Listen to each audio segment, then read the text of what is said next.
अस्सलाम वालेकुम तला भी, क्या हाल है? मैं ठीक हूँ। आप? अल्लाह का करम। वालेकुम अस्सलाम।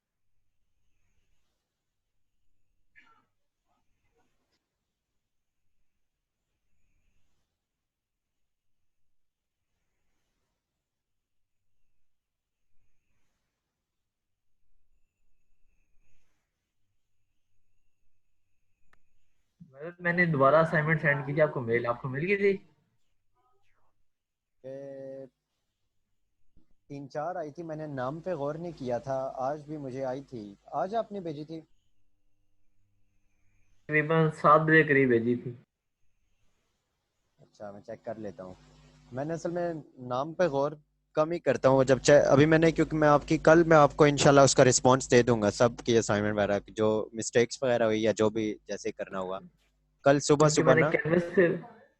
कैनवस से अपलोड की थी, लेकिन वो मैंने थोड़ी ठीक की है तो आपको सेंड की दोबारा। कैनवस में ही की है या इधर ईमेल की है? कैनवस पे कर दी थी, फिर मैंने बाद में उसमें कुछ गलतियां देखी हैं तो दोबारा, तो फिर ठीक हो गई थी गलतियां, तो मैंने वो फिर आपको दोबारा सेंड की मेल।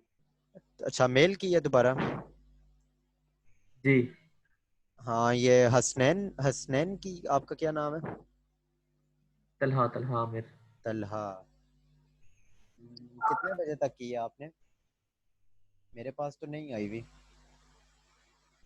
तो मैं सेंड की थी, देखता हूँ मैं। मेरे पास ये अहमद की आई हुई है, हसनैन की आई हुई है, ये आज आई हैं।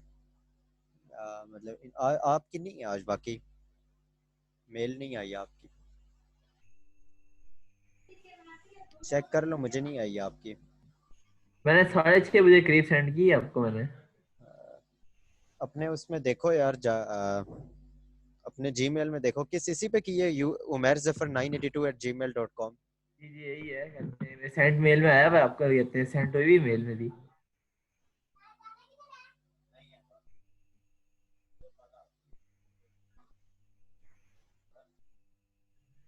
वल्लाह आलम यार, मेरे सामने इस वक्त मेल खुली है।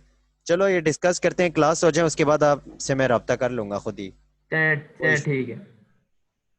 मेरी मिल गई थी सर आपको असाइनमेंट। मेल की थी। आपका क्या नाम है? मोहम्मद अहमद सलीम। अच्छा, अहमद मुगल। जी जी, उसी के नाम। हाँ हाँ, आपकी आई हुई है। ठीक है। अच्छा, चलें क्लास स्टार्ट करें फिर। जी सर। Please start. अच्छा, हम लोग जावास्क्रिप्ट पे बात कर रहे थे लास्ट लेक्चर में, तो इसके हम इवेंट्स पे बात कर रहे थे। तो इवेंट क्या होता है, उस दिन भी मैंने थोड़ा बताया था। इवेंट से ये मुराद, जैसे मैं क्लिक करता हूँ ये एक इवेंट है। यानी कोई भी जो काम करना, फंक्शनैलिटी देना, क्लिक किया या कीबोर्ड का बटन प्रेस किया, ये एक इवेंट है। या फिर इसी तरह ये देखो, ये click event on submit event, यानी कोई फॉर्म होता है ना आपका, जो फॉर्म, वेब फॉर्म जो बनाते हो, उस फॉर्म पे जो एंड में एक सबमिट का बटन लगा हुआ होता है, उस पे जब क्लिक करूँ तो क्या हो, ये एक इवेंट है। इसी तरीके से ये माउस अवर और माउस आउट, इसका क्या मतलब है, जब किसी भी चीज के ऊपर आप माउस लेकर आते हो तो ये एक इवेंट है, इसे कहते हैं माउस अवर। यानी जैसे ही माउस किसी चीज के ऊपर आए तो क्या हो, माउस अवर। और जब उसको वापस हटा दो तो वो माउस आउट, यानी उसको माउस आउट कहते हैं। ये होते हैं इवेंट। इसी तरह अच्छा, ये ऑन चेंज इवेंट क्या होता है, यानी आपकी अभी आप लोगों ने ना असाइनमेंट में मेरे से किसी ने क्वेश्चन भी पूछा था कि हम लोग ड्रॉप डाउन मेन्यू जब करते हैं तो उसमें सेलेक्ट ऑप्शन, यानी ये कैसे हम करें कि कोई एक चीज में सेलेक्ट करूं, तो वो मैंने बताया था सिलेक्ट ऑप्शन के जरिए। यानी सिलेक्ट का टैग होता है, नीचे ऑप्शंस होते हैं, यानी ड्रॉप डाउन बन जाएगा। ज्यादा सारी चीजें दी होंगी, किसी एक को सिलेक्ट करना होगा। ये जैसे इधर लिखा हुआ है ना, ये आपके सामने, ये इसके अंदर select new car from the list, उसके अंदर नीचे मुख्तलिफ ऑप्शन डले हुए हैं। तो इनमें से ना जब किसी एक को मैं सिलेक्ट करता हूँ, मतलब मैंने पहले नंबर पे सिलेक्ट किया हुआ है ये जो सबसे पहली वाली है ऑडी को, इसके बाद अगर मैं कोई और सिलेक्ट कर लेता हूँ तो अब मैंने चेंज कर दिया ना, इसको कहते होते हैं ऑन चेंज इवेंट। यानी मैंने इसकी वैल्यू चेंज कर दिया है। तो जब वैल्यू, इसी तरीके से ये उसमें भी लग सकता है ऑन चेंज। जो आपका टेक्स्ट फील्ड होती है ना, टेक्स्ट फील्ड, टेक्स्ट एरिया, जो फॉर्म के अंदर आपकी टेक्स्ट फील्ड होती है जिधर आप अपना नाम ईमेल वगैरह देते हो, उसके ऊपर भी ये लग सकता है ऑन चेंज इवेंट। यानी जैसे ही मैं कोई बटन प्रेस करूं, एम प्रेस किया, एन प्रेस किया, तो उस वक्त क्या हो, यानी वो चेंज हो गया ना उसकी वैल्यू, तो ये उसमें भी लगती है। तो इसको कहते हैं ऑन चेंज इवेंट। इसके अलावा और इनपुट इवेंट क्या होता है, जब भी किसी भी ये भी फॉर्म के अंदर लिखता होता है कि जब आपने किसी भी चीज पे ना, यानी इनपुट आपने कर दिया है, उसी फॉर्म के ऊपर आपने इनपुट किया है कुछ भी, अगर टेक्स्ट फील्ड में कुछ लिख दिया है, लिख के एंटर किया है, तो ये आपका इनपुट कॉल हो जाएगा। ठीक है। ऑन ब्लर, ये इसी तरह के काफी सारे, की प्रेस, की डाउन, की प्रेस, की अप, की डाउन का क्या मतलब, कीबोर्ड का की जैसे ही प्रेस करो तो की अप इवेंट होता है, और जैसे ही प्रेस करके उसको छोड़ दोगे तो वो की डाउन इवेंट कॉल होता है। ठीक है। तो इवेंट से ये मुराद होती है। इसकी प्रैक्टिस की है किसी ने थोड़ी बहुत ही कहीं जावास्क्रिप्ट की? जी सर, जी की सर, थी। ब्रिटन से की है थोड़ी। तो ऐसा है ना, इसके अंदर जो इम्पोर्टेंट 3 चीजें हैं वो ये आती थी, gate element by ID, ID के थ्रू एलिमेंट को लेना, फिर उसकी वैल्यू को लेना, और फिर इसी तरह गेट एलिमेंट बाय क्लास। ठीक है, बाय क्लास नेम। ये चीजें गेट, तो इन 2 चीजों को ना यानी गेट एलिमेंट बाय आईडी और gate element by class name, gate elements by class name, ये क्या होता है? मैंने उस दिन आपको एक करके दिखाया था, गेट एलिमेंट बाय आईडी। एक मिनट में निकाल के, बस इसको अभी कंप्लीट करें हम जावास्क्रिप्ट को, साथ ही मैं अभी जेक्यूरी स्टार्ट करवा दूंगा, और फिर उसके बाद मैं आपको इसका एक प्रैक्टिकल काम बताऊंगा। क्योंकि जावास्क्रिप्ट के बाद जेक्यूरी उसके साथ ही है, उसी की थोड़ी सी आप कह लें एडवांस फॉर्म भी कह सकते हो, और उसकी लाइब्रेरी है जेक्यूरी। उसकी मदद से ना सारा काम मतलब थोड़ा सा और अंदाज में होता है, इसलिए बहुत ज्यादा टाइम नहीं, सिर्फ प्रैक्टिस करनी है इसकी जावास्क्रिप्ट की, लेकिन बहुत ज्यादा टाइम नहीं लगाना है हमने इस पे, क्योंकि ये काम आगे जेक्यूरी से हम करेंगे तो इजी भी होगा और थोड़ा सा और तरह से होगा। इसलिए बस ये ऐसे ही है, जैसे एक होती है ना HTML, बस आप इसी तरह लगाते रहते हो HTML, और उस पर CSS इसी तरह कहीं बस हल्की फुल्की लगा देते हो। एक होता है जब आप CSS को पढ़ते हो फिर CSS अलग से लगाते हो, जैसे आपने किया था, तो वो इस तरह इन दोनों में ये फर्क है। तो जेक्यूरी हम आज ही स्टार्ट कर देंगे, उसके बाद मैं आपको एक प्रैक्टिकली कोई चीज करवा दूंगा। अभी ये मेरा वो XAMPP वाला फोल्डर है, ये htdocs मैंने खोल लिया, इसके अंदर ये स्टूडेंट्स खोल लिया।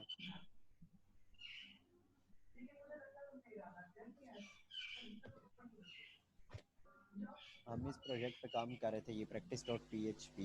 अब इसको मैं अपने ब्राउजर में कैसे खोल सकता हूँ, वो आपको पता है, लोकल होस्ट। और ये भी पता है ना कि जब आपने लोकल होस्ट के जरिए खोलना है तो पहले आपको XAMPP सर्वर पे जाके उसको ऑन करना पड़ेगा। मैंने अभी किया हुआ है ऑन, तब मैंने इधर डायरेक्ट खोल लिया। ये था, तो ये उस पे पहले का एक लगा हुआ था, उस दिन हमने शायद इस पे कुछ लगाया था या वो एडिशन कर रहे थे, हो नहीं रही थी एडिशन या मल्टीप्लिकेशन। हाँ हाँ, चलो वो मैं बता देता हूँ। वो रीजन क्या थी याद, इस तरह की कोई रीजन आ रही थी कि वो स्ट्रिंग उठाता था, एज अ नंबर नहीं वो उठाता था। तो हम उसको इस तरह करते हैं कि आज वो एज अ नंबर उठा लेगा। अच्छा, भाई थोड़ी बहुत अगर किसी ने जाके प्रैक्टिस की थी तो उसको अभी ये सही समझ आ जाएगी, वरना फिर ज़ाहिर है रिवाइज कराना पड़ेगा पूरा। तो उस तरफ मैं नहीं जाऊंगा रिवाइज कराने वाली अभी, वो फिर आप पिछला लेक्चर देख सकते हैं अगर ना हो। अच्छा,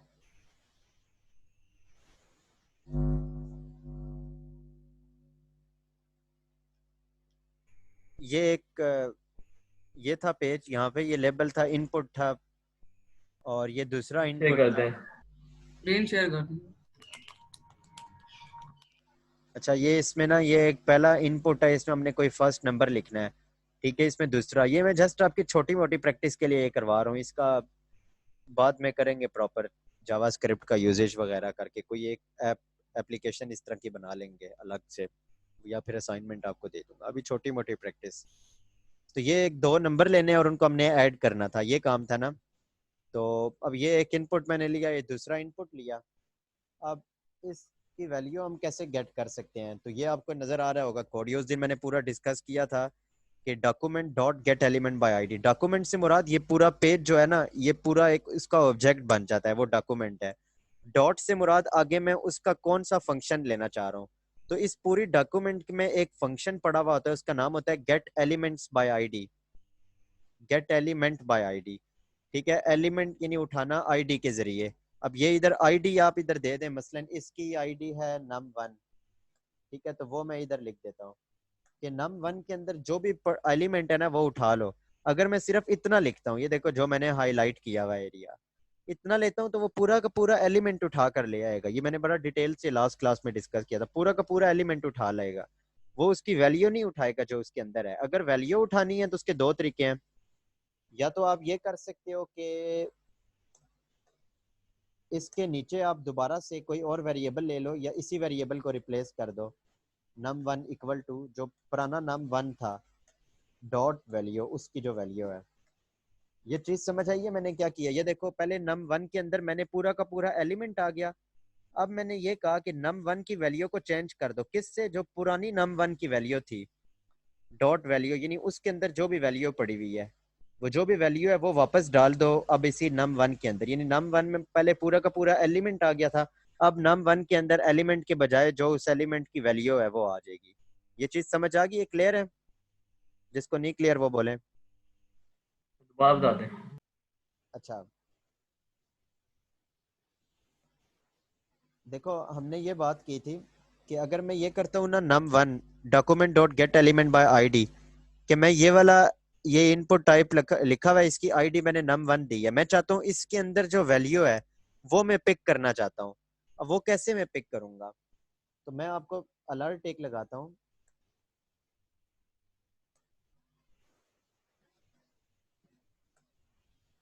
अब ये एक document dot gate element by ID, ये एक मेथड है गेट एलिमेंट बाय आईडी। ये डॉक्यूमेंट क्या है मैंने लास्ट क्लास में बताया था, फिर dot gate element by ID भी बताया था, लेकिन शॉर्ट शॉर्ट ये कि बस यानी हम इसकी आईडी, मैं जिसकी आईडी इधर दूंगा ना इस जगह पे, वो पिक करके ले आएगा पूरा का पूरा एलिमेंट।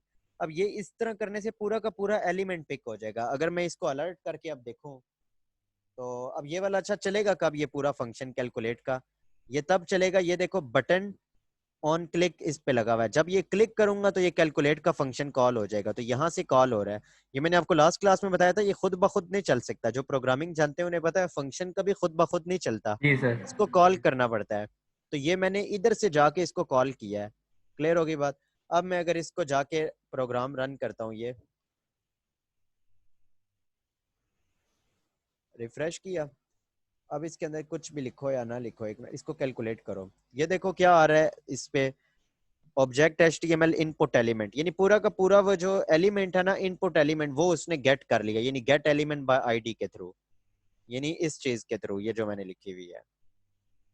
यानी इधर जिसकी भी आईडी दोगे ना वो पूरा एलिमेंट गेट हो जाएगा, लेकिन उस एलिमेंट में जो वैल्यू मैंने लिखी है 3 4 5 6 7 वो आपको गेट नहीं होगी। वो अगर आपने गेट करनी है तो आपको ये करना पड़ेगा कि आपको, यानी चाहे अब इसका मैं चलो नाम चेंज कर देता हूँ, नम सिर्फ लिख देता हूँ और num1 डॉट वैल्यू, ताकि आप कंफ्यूज ना हो। ये जो num1 डॉट वैल्यू, देखो num1 में क्या पड़ा हुआ था, वो पूरा का पूरा एलिमेंट पड़ा था ना जो मैंने ऊपर ये जी सर। num1 में वो पूरा एलिमेंट पड़ा है। मैंने क्या उस पूरे एलिमेंट की जो वैल्यू है ना वो तुम इस num में स्टोर कर दो। अब मैं इस num को जी जो है अलर्ट करा देता हूँ। अब आप इसको देखना ये क्या शो करेगा। यानी अब वो जो है ना वो पूरा का पूरा एलिमेंट नहीं आ जाएगा। मैंने इसमें अब 2 लिखा और अब मैंने इसको कैलकुलेट किया, कोई ना कोई मिस्टेक हो गई आई थिंक। उधर मिस्टेक की है सर हमने। हाँ मैं देखता हूँ।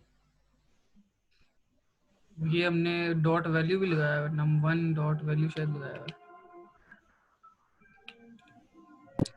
सर नाम को इनिशियलाइज नहीं करवाया। हाँ ये बात ना, थैंक यू।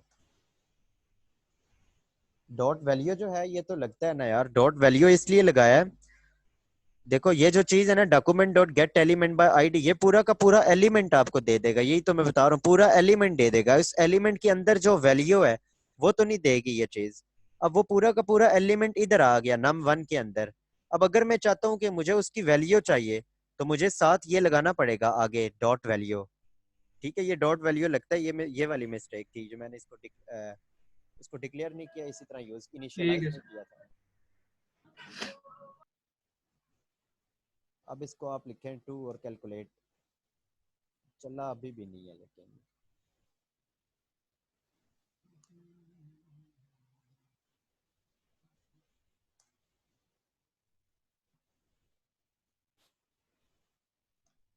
उस दिन हम चलता छोड़ के गए थे इस फंक्शन को।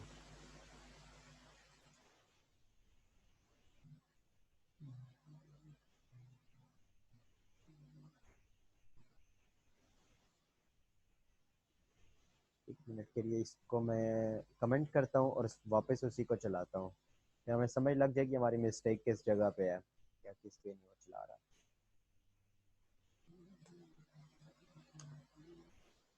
यानी यहाँ तक वो ठीक है, ठीक है। अब एक और काम करता हूँ, इसको मैं डायरेक्ट लिखता हूँ। लिखना मैंने डायरेक्ट था लेकिन डॉट अब इसके आगे आप, अच्छा अच्छा ये मिस्टेक है ना, मुझे नज़र आ गई है, सॉरी। ये कोई फंक्शन नहीं है वैल्यू, ये मैंने उस दिन बताया था। ये जो वैल्यू है ना ये फंक्शन नहीं है, इसको मैंने फंक्शन, ये एक वो है, आप उसे क्या कह सकते हैं, जैसे आपने HTML में पढ़े थे ना एट्रीब्यूट, हर एलिमेंट के साथ कोई एट्रीब्यूट होता है, तो ये वैल्यू एक एट्रीब्यूट है। ये दोनों में फर्क करना है, ये फंक्शन नहीं है। फंक्शन के साथ ऐसे लगता है ये ब्रैकेट्स, इसके साथ ब्रैकेट नहीं लगनी। ये फंक्शन नहीं है, ये एक एट्रीब्यूट है। यानी एक एट्रीब्यूट है ना, उस इनपुट की क्या वैल्यू है वो जो मैंने दी थी। अब ये आपका चल जाएगा, इसको आप नम करें, अब लाजमी चलेगा। ये मैंने उस दिन भी चीज़ बताई थी लेकिन अभी खुद मिस्टेक कर दी थी कि ये वाली मिस्टेक नहीं करनी। इसको कैलकुलेट करो तो अब ये आ गया आपके सामने। क्लियर होगी बात? यानी मैं कहना ये चाह रहा हूँ आपको, खुलासा ये है इस पूरी बात का कि जो ये चीज़ है गेट एलिमेंट बाय आईडी, इसके जरिए पूरा का पूरा एलिमेंट गेट हो जाएगा। और अगर उसके आगे डॉट वैल्यू, अब वो पूरा का पूरा एलिमेंट ये देखो इस नम वन के अंदर आ गया, क्लियर ना, आ गया ना। अब इस नम वन की मैं कह रहा हूँ मुझे वैल्यू दे दो।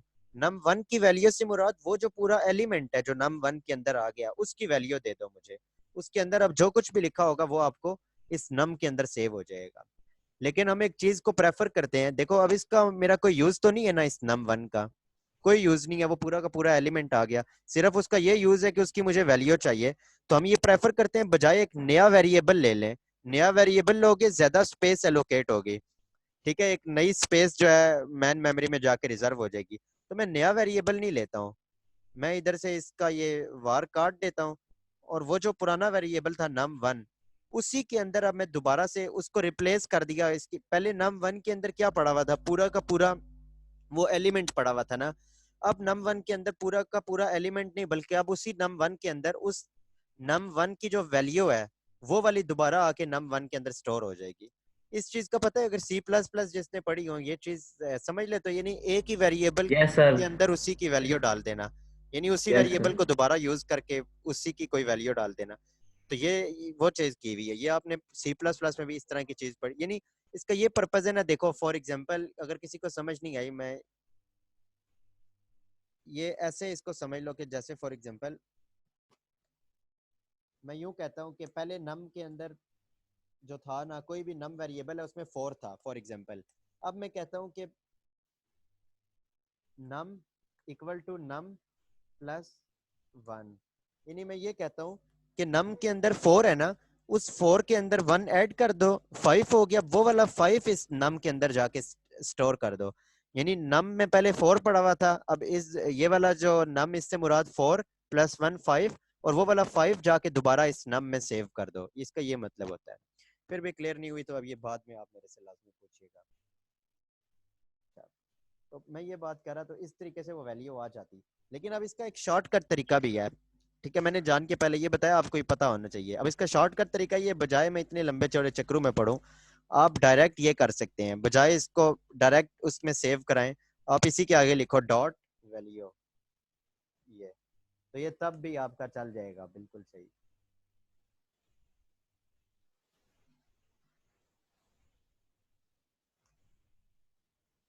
अब इसके अंदर जो भी आपने लिखा होगा कैलकुलेट करो। अब ये फिर हमने सर वो अलर्ट नाम को किया हुआ है, नाम वन को करना अलर्ट।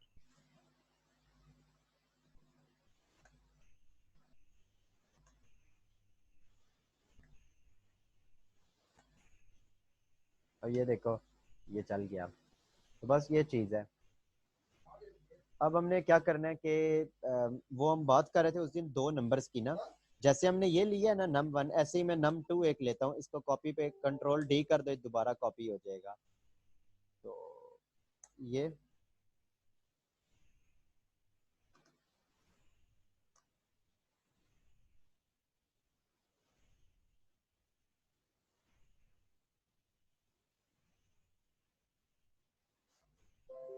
अब मैंने इधर 4 लिया। अच्छा मुझे एक सॉरी स्काइप पे मैसेज आ गया था, मैं उधर लग गया था, थोड़ा ऑफिस से आ गया था।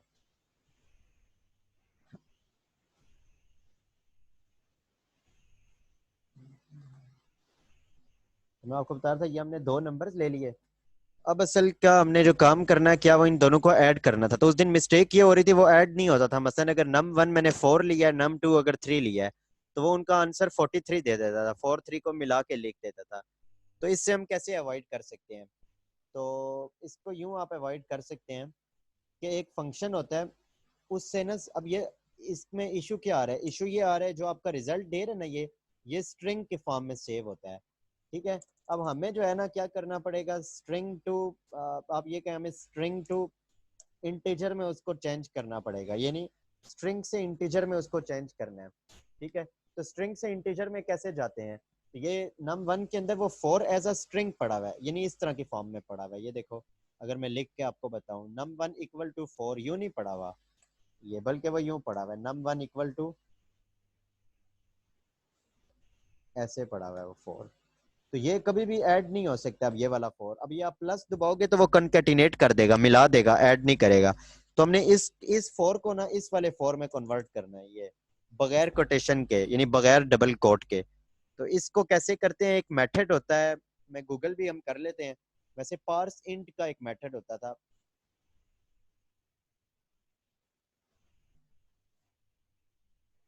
मैं सिंपल अभी गूगल करूंगा कि कन्वर्ट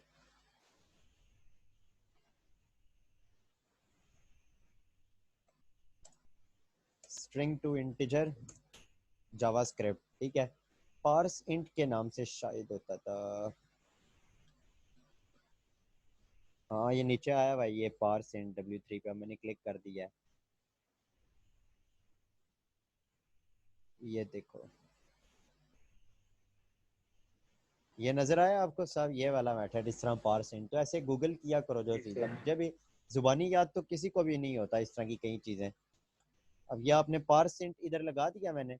अब मैं क्या करूँगा, मैं उसी तरीके से, अब देखो इधर आ गया ना आपके पास नम 1, तो यहाँ मैं पार्स इंट के अंदर वो वाला नम 1 दूंगा। ठीक है, नम 1 दे दिया मैंने। अब वो इंटीजर में कन्वर्ट कर देगा, लेकिन कन्वर्ट करने के बाद उसे कहीं स्टोर भी तो कराना है ना। वो स्टोर भी आप उसी नम 1 के अंदर करा दो, ताकि एक और नया वेरिएबल ना लेना पड़े। यानी उसी नम 1 के अंदर अब वो स्ट्रिंग नहीं पड़ा हुआ, बल्कि अब इंटीजर पड़ा हुआ है। अब यही वाली चीज मैं कॉपी करता हूँ और इधर नीचे नम 2 के लिए भी उसको पेस्ट कर देता हूँ। इसका नाम चेंज कर दो, ये नम 2 हो गया, और ये भी आईडी इसकी चेंज कर दो नम 2। ठीक है, यानी इससे क्या होगा, वो दूसरा वाला नंबर उसने ले लिया, पूरा का पूरा नंबर ले लिया स्ट्रिंग फॉर्मेट में। यहाँ पर उसको अब चेंज कर दो। अब ये आपके पास, अब आप ये करो कि एक तीसरा वेरिएबल लो, वार रिजल्ट इक्वल टू, अब करो num 1 प्लस num 2। हम उम्मीद करते हैं अब ये चल जाएगा। अब इसको अलर्ट करो रिजल्ट। उधर पावर सेट में नम 2 आएगा, दूसरे नम 2 का। क्या कह रहे हो? पावर सेट में था जो नम 2 का था शुरू में। हाँ ठीक है, अब सही है ना? अब कोई मिस्टेक तो नहीं नजर आ रही। तो इसको अब आप सेव कराओ और इसको चलाओ।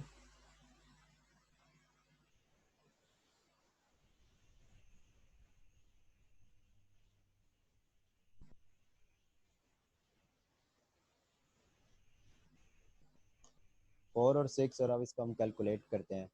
ये एक मिनट अभी लोड नहीं हुआ था, पुराने वाला ही, इसको मैंने रिफ्रेश नहीं किया था। अब करो ये 4 और ये वाला 6 हम इधर देते हैं और कैलकुलेट। अब ये देखो, अब सही रिजल्ट दे रहा है 10। तो क्लियर होगी ये वाली बात? जी सर। तो ये जो पूरा मैंने आपको बताया, टोटल पर्पस इसका एक था, इस चीज से आपको ये पता चले गेट एलिमेंट बाय आईडी, किसी भी एलिमेंट की आईडी कैसे, ये कैसे यूज करते हैं, गेट एलिमेंट बाय आईडी। इसी तरीके से एक और चीज भी होती है, उसको कहते हैं get get class name by ID. ठीक है, या get elements by class name. अच्छा, यहाँ पर एक चीज आपने गौर करनी है जो बहुत इंटरेस्टिंग है, और वो ये कि इसको अगर गौर करो, जो ये क्लास नेम वाली, ये मैंने शेयर की हुई है, नजर आ रही है सबको ये प्रेजेंटेशन? जी सर, आ रही। सर हाँ, तो उसके अंदर अगर आप देखो ना, एक चीज आप उसमें नजर आएगी कि जहां पे आईडी आईडी का नाम है जो, उसमें देखो गेट एलिमेंट है, सिंगल है, एलिमेंट बाय आईडी। लेकिन जब क्लास का जिक्र है तो gate elements by class name. इसकी कोई रीजन बता सकता है? या आप तलाश कर सकते, मतलब ये HTML CSS में जब हम पढ़ी थी तो वहां पर एक चीज मैंने आपको बताई थी, वो इसकी रीजन है। तो इसकी रीजन सिंपल ये है कि यार, मैंने आपको उस वक्त बताया था जो आईडी होती है ना किसी भी पेज में, वो सिर्फ और सिर्फ आपने एक ही लेनी होती है आईडी। मतलब मैंने आप लोगों को ये एग्जांपल दी थी कि आप में से हर एक स्टूडेंट है ना, अब आपकी क्लास में आपकी एक ही, हर हर स्टूडेंट की अपनी अपनी आईडी होती है। यानी जो एक स्टूडेंट की आईडी है वो दूसरे स्टूडेंट की नहीं हो सकती, जो तला की आईडी है वो अहमद की नहीं होगी, ठीक है, जो अहमद की आईडी है वो तीसरे की नहीं होगी, जो तीसरे की है वो चौथे की नहीं होगी। तो आईडी एक ही होती है। तो यहाँ पर भी हमने पेज में इस बात का ख्याल करना है कि आईडी जो होगी ना वो एक ही होती है हर एलिमेंट की। लेकिन जो क्लास होती है, क्लास, वो बहुत सारे लोगों की एक क्लास हो सकती है। तला की भी वेब डेवलपमेंट क्लास है, अहमद की भी वेब डेवलपमेंट क्लास है, ठीक है, मेरी भी इस वक्त वेब डेवलपमेंट क्लास, तीसरे चौथे पांचवें सबकी वेब डेवलपमेंट क्लास हो सकती है। तो ज्यादा लोगों की वेब एक ही क्लास हो सकती है, लेकिन आईडी एक बंदे की एक ही होगी। क्लियर होगी बात? तो ज्यादा सारे लोगों की एक आईडी नहीं हो सकती। तो इसी हकीकत का, इस फंक्शन का जो नाम भी है ना, वो इसी हकीकत को मतलब सामने रखते हुए रखा गया है कि गेट एलिमेंट बाय आईडी, यानी एलिमेंट है, एलिमेंट्स नहीं है, यानी आईडी से एक ही एलिमेंट आपको मिलेगा। लेकिन जब क्लास की बारी आई तो वो है gate elements by class name, यानी एक क्लास नेम से बहुत सारे एलिमेंट आप गेट कर सकते हो। ठीक है, ये कैसे? मसलन आप क्लास दे दो, अगर हम अपने प्रोजेक्ट में अगर मैं कोई क्लास यूज करता हूँ फॉर एग्जांपल, ये भी मैं आपको चलो करके बता देता हूँ इस पे हल्का सा। मिसाल के तौर पे इन दोनों इनपुट में जो आईडी मैंने दी हुई है ना, इसको मैं क्लास से चेंज कर देता हूँ, क्लास इक्वल टू num1।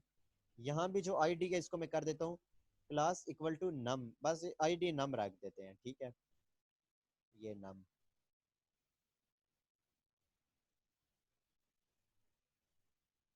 अब इस पूरे को हम काट देते हैं और इसकी जगह सिंपल रख देते हैं, अलर्ट हेलो। नहीं,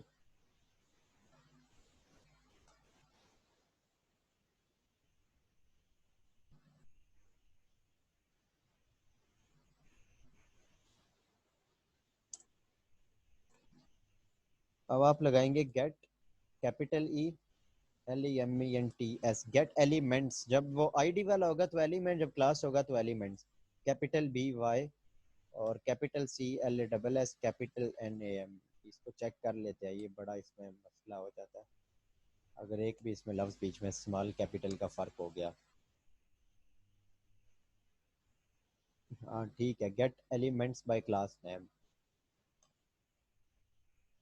यहाँ पे अब वो वाला क्लास का नाम दे, अब वो क्लास नाम हमने क्या रखा हुआ है? नम, ठीक है।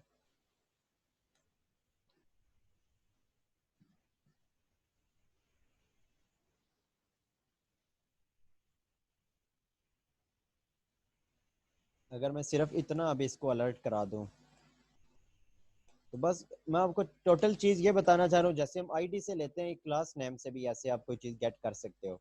और भी बहुत सारे तरीके होते हैं, लेकिन फिलहाल हमें जरूरत नहीं है अभी।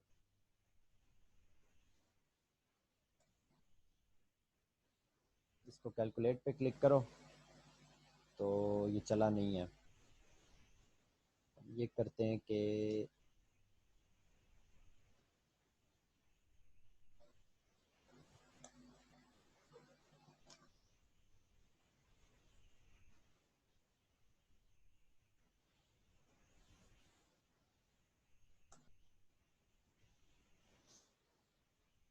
अच्छा, हम कितनी, मैंने डॉक्यूमेंट पीछे लिखा ही नहीं था। ये जो होता है ये डॉक्यूमेंट का ऑब्जेक्ट होता है, फंक्शन होता है, gate elements by class name या गेट एलिमेंट बाय आईडी। ये मैं डॉक्यूमेंट अगर पीछे लिखूंगा ही नहीं तो वो कभी भी नहीं वो चलाता है। यहाँ पे अब आप लिखो नम। समझ आ रही है ना ये चीज जो मैं बताना चाह रहा हूँ? जी सर। हम एक और मीटिंग भी स्टार्ट करेंगे, ये इसका 10 मिनट टाइम कह रहा रह गया। जे क्यूरी भी आज मैं करवाऊंगा।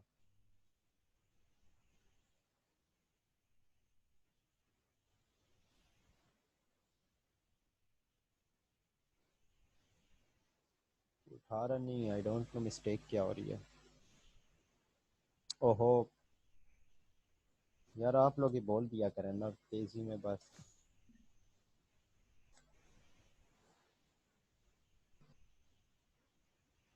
ये देखो, अब मैं इस पर जब करता हूँ क्लिक कैलकुलेट के ऊपर, तो वो अब क्या कह रहा है, ऑब्जेक्ट एचटीएमएल कलेक्शन। कलेक्शन क्यों कह रहा है? क्योंकि अब वो एक नहीं है, एक ही क्लास। मैंने उसको कहा था ना क्लास गेट करा रहा हूं मैं, एक ही क्लास। अब वो नम की क्लास इस पे भी डली हुई है, इस पे भी। जब मैं यही चीज आईडी से गेट कराता था, इनको मैंने क्लास की जगह जब आईडी दी हुई थी, तो तब वो बस दे देता होता था इनपुट एलिमेंट, यानी कि एक इनपुट एलिमेंट है।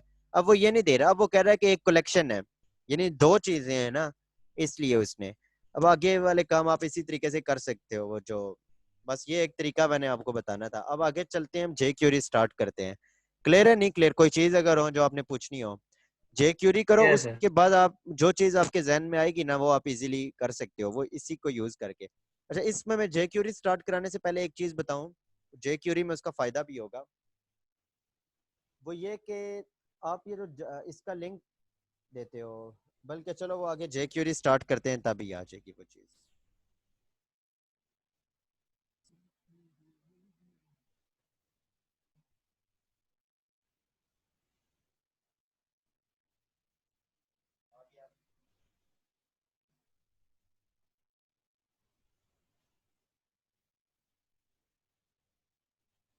तो जे क्यूरी है क्या, ये शेयर होगी आपसे इसकी स्लाइड्स? अभी नहीं हुई। ये तो है, मैंने होगी अब। जी सर। जे क्यूरी क्या है यार, जे क्यूरी ना एक फ्रेमवर्क है या लाइब्रेरी है जावास्क्रिप्ट की, ठीक है? तो अब इसके अंदर क्या, मैं आगे बात तेज तेज आपको बताता रहता हूँ ये चीजें। इसका लिखा हुआ एडिटर वगैरह सब कुछ वही है, कुछ भी नया नहीं होता, ठीक है? जैसे हम लोग CSS यूज करते थे, उसके कुछ लिंक्स आपको देने पड़ते थे ना, तो सिमिलरली जे क्यूरी अगर आपने यूज करनी है तो उसके भी आपको लिंक्स वगैरह देने पड़ेंगे, ठीक है? जैसे आप बूटस्ट्रैप के लिए लिंक नहीं डालते होते थे, ऊपर लगा देते थे, इसी तरह जे क्यूरी के भी लिंक्स वगैरह आप जो है वो ऊपर लगा सकते हो, ठीक है? तो सबसे पहले इसी से बात करते हैं कि जे क्यूरी का लिंक आपने कैसे डालना है और किधर से लाना है।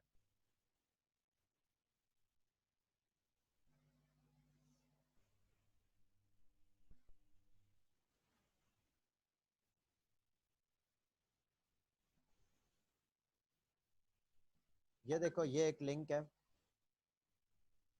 अगर आपको याद हो, जब आप लोगों ने बूटस्ट्रैप की थी, तो वहां पे जो जावास्क्रिप्ट के लिंक थे, उसमें ये रिकमेंडेशंस थी, ये रिकमेंड किया जाता था कि वो वाले जो लिंक है ना, वो एंड में डालने हैं, वो हेड में नहीं डालने, बल्कि वो बॉडी के एंड में डालने हैं।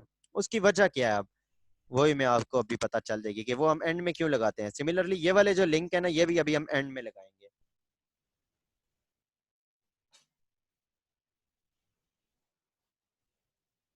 तो ये हमने फॉर्म वगैरह तो बना लिया, लेकिन ये बगैर बॉडी के हमने बनाया था, बॉडी देनी थी। चलो इस पेज पे करते हैं, इस पेज पे नहीं जाते। यहाँ ये देखो, इधर बॉडी खत्म हुआ,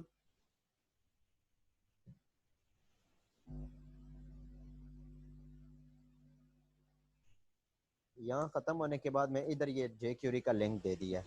ये जहाँ पे यानी बॉडी का टैग खत्म हुआ है ना, बल्कि ये पहले का स्क्रिप्ट लगा हुआ था,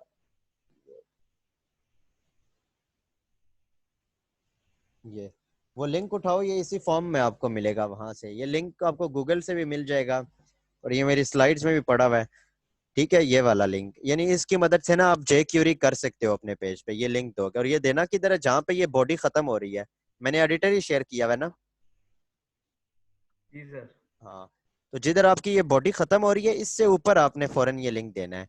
अब ये देखो, इसी पेज पे जो मेरी बूटस्ट्रैप लगी हुई है, उसमें भी जो ये स्क्रिप्ट के लिंक हैं, जितने भी स्क्रिप्ट, ये इसी जगह पे, यानी बॉडी खत्म हुई है, हमने वहां ऊपर दिए हैं, ये हेड में नहीं दिए। इसकी वजह क्या है? सबसे पहले तो यहाँ से हम स्टार्ट करते हैं। इसकी वजह ये है, याद रखो, जो जे क्यूरी या जावास्क्रिप्ट है, जावास्क्रिप्ट जो है, जे क्यूरी वही जावास्क्रिप्ट की ही एक आप कह लो लाइब्रेरी है। जो जावास्क्रिप्ट अभी आपने थोड़ी देर पहले देखी है, वो हम लगाते हैं मुख्तलिफ, आपके जो पेज पे डिव्स लगी होती हैं, उनकी आईडी होती है, उनकी क्लास होती है, वो उसकी आईडी या उसकी क्लास वगैरह के हिसाब से हम जावास्क्रिप्ट लगाते हैं। यानी उसकी आईडी को गेट करते हैं, उसकी क्लास को गेट करते हैं, फिर उस पर कोई काम करते हैं। ऐसे ही करते हैं ना हम, यानी उसकी आईडी को गेट करते हैं, क्लास को गेट करते हैं। अब आपका जो पेज है ना, ये ऊपर से नीचे को की तरफ करके रीड करता है ब्राउजर।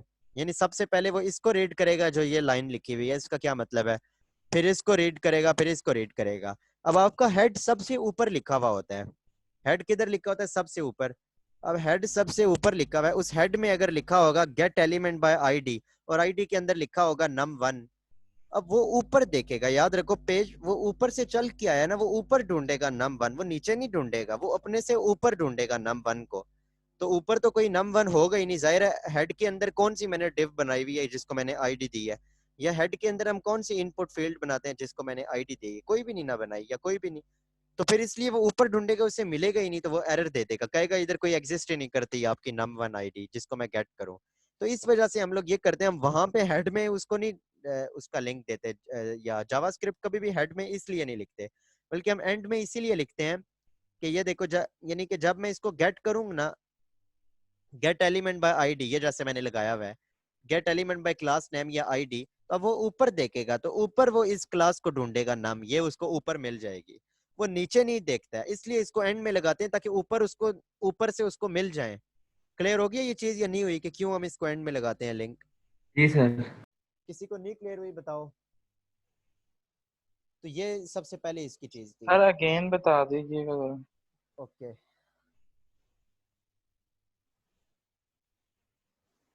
ये जो जावास्क्रिप्ट है ना, ये हमेशा आपने देखा होगा हम पेज के एंड में लिखते हैं, जहाँ पे बॉडी टैग खत्म होता है, ये जैसे लिखी हुई है स्क्रिप्ट एंड में। या फिर उस पेज पे भी अगर इसका लिंक भी इसी तरह देते हैं, कोई भी लिंक, तो वो एंड में देते हैं, ये जैसे मैंने एंड में दिया है। तो मैं बता रहा था उसकी रीजन क्या है एंड में देने की। एंड में देने की ये रीजन है कि जो आपका वेब ब्राउजर है ना, वो आपका जो ये कोड है उसको ऊपर से नीचे रीड करता है, पहली लाइन से चलता हुआ आता है, नीचे आएगा, इधर आएगा, इधर आएगा, इधर आएगा। अब फर्ज करो अगर मैंने इसको यहाँ पर लगा दिया है, अब मैं इधर एक ये लिस्ट आइटम है, इसको मैं एक आईडी दे देता हूँ, इसकी आईडी का नाम रख देता हूँ लिस्ट, एग्जांपल के तौर पे ना। अब मैं इसके ऊपर कोई काम करना चाहता हूँ जावास्क्रिप्ट के जरिए, अब मैं इधर ऊपर जाके जो है ना, मैं स्क्रिप्ट लगाता हूँ।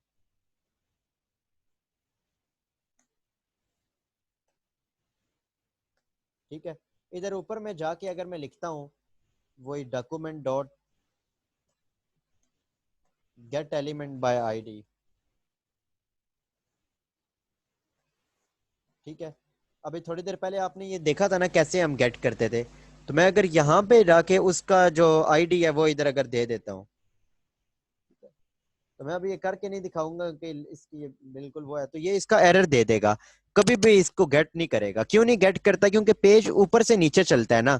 अब ये अभी तक इसने नीचे वाला देखो, अभी ये कौन सी लाइन में है, चौथी लाइन में है अभी ये, ठीक है। कर्सर कर्सर चौथी लाइन में है, और ऊपर से कौन सी लाइन से बस गुजरा है, पहली लाइन से गुजरा है, दूसरी लाइन से गुजरा है, तीसरी लाइन से गुजरा है, और अब ये चौथी लाइन में है। तो ये अभी तक आपका ब्राउजर सिर्फ और सिर्फ 4 लाइनों को जानता है, नीचे वो किसी चीज को जानता ही नहीं है। ये वाला जो पूरा एरिया है ना, इसको अभी तक ब्राउजर ने देखा ही नहीं है, उसको नहीं पता इसके अंदर क्या लिखा हुआ है क्या नहीं लिखा हुआ।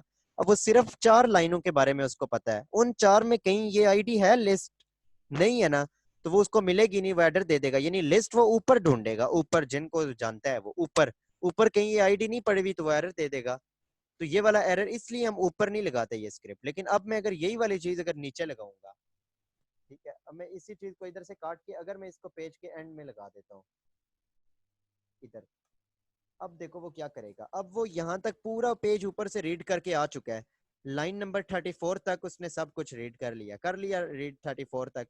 उसके बाद लाइन नंबर 36 के ऊपर ये लिखा हुआ है gate element by ID list. अब वो ऊपर से क्योंकि सब कुछ रीड कर आया है, अब उसको आराम सुकून से उसको पता है लिस्ट आईडी किस जगह पे पड़ी हुई है, वो ढूंढ लेगा लिस्ट आईडी किस जगह पे, वो उसे गेट कर सकते हैं, अब वो एरर नहीं देगा। तो इसलिए हम इसको एंड में लगाते हैं। अब क्लियर होगी आपको? जी सर होगी तो। चलो थैंक यू। मैं बता रहा था इसी तरीके से ना हम लोग उसका लिंक भी देते हैं jQuery का, वो वाला लिंक भी आपने पेज के एंड में देना है। इसी वजह से यही रीजन है, क्योंकि उसमें भी ना आगे जाहिर है वो एक लाइब्रेरी है, उसमें वो यूज करेगी